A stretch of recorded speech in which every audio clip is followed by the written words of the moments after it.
Last namin ganito magkakasama sa mall.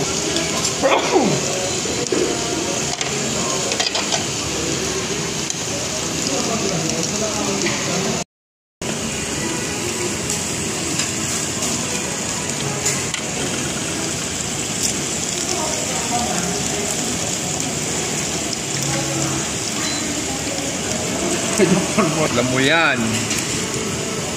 Talagang hindi ka nag-ano.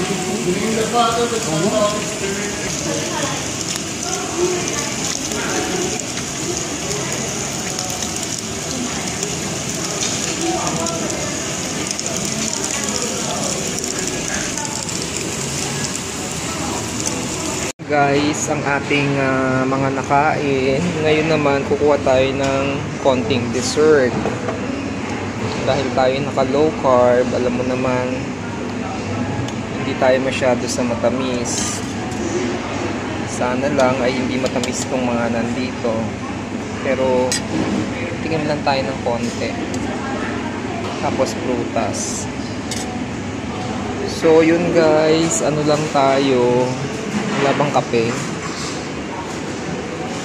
So, sinishare ko lang sa inyo ang mga pagkain dito. Kaya kami ay patapos na.